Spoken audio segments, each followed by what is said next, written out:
যুবকরা সারাদিন দেখতে থাকে চুলের স্টাইল কিভাবে কাটা যায়, কোন স্টাইলে চুল কাটা যায়, হ্যাঁ,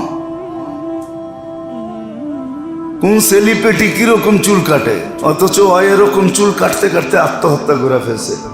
তাহলে বোঝা যায় তুমি ওই স্টাইলে আত্মহত্যা করতে চাইতেছো। তুমিও যদি এই স্টাইল পছন্দ করো তাহলে দেখা যাবে একদিন এরকম চুল কাটতে কাটতে তুমি আত্মহত্যা করবে। কেন, ও তো আত্মহত্যা করে মারা গেছে। আল্লাযী খালাকাল মাউতা ওয়াল হায়াতা লিয়াবলুয়াকুম আইয়ুকুম আহসানু আমালা।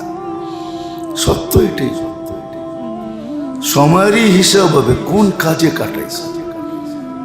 নাহলে কিয়ামতের মাঠে প্রশ্ন কেন হবে, আন শাবাবিকা ফীমা আবলা, যৌবনটা পুরান কোথায় করলে।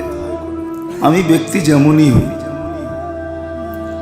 ব্যক্তি কেমন এটা আল্লাহ দেখবেন না, আল্লাহ দেখবেন কে মূল্যায়িত করতে, সময়ের মূল্য কে দিতেছে। যে সময়ের মূল্য দিবে সে আল্লাহর কাছে মূল্যায়িত হবে। এই যে মূল্য দিছেন আল্লাহ, কেন দিছেন? সময়ের মূল্যায়ন যে করবে সে মূল্যায়িত হবে। কিন্তু আমরা একটু ভাইবা দেখি সারাদিনের সময়গুলা কি কাজে লাগে। আমরা সময়ের দাম দিতেছি না। হ্যাঁ, একদিন আমাকে সময়ের জন্য আফসোস করতে হবে, নাহলে হাদিসে কেন আসবে, লা ইয়াতাহাসসার আহলুল জান্নাতি ইল্লা আলা সাআতিন মাররাত বিগাইরি যিকরিল্লাহ। জান্নাতে যাওয়ার পরেও ওই সময়টা স্মরণ আসবে, মনে আসবে, হায় কত সময় তো বিনষ্ট আমি করে দিছি, আমি কাটায়া দিছি। ওই সময়গুলা যদি কাজে লাগাইতাম।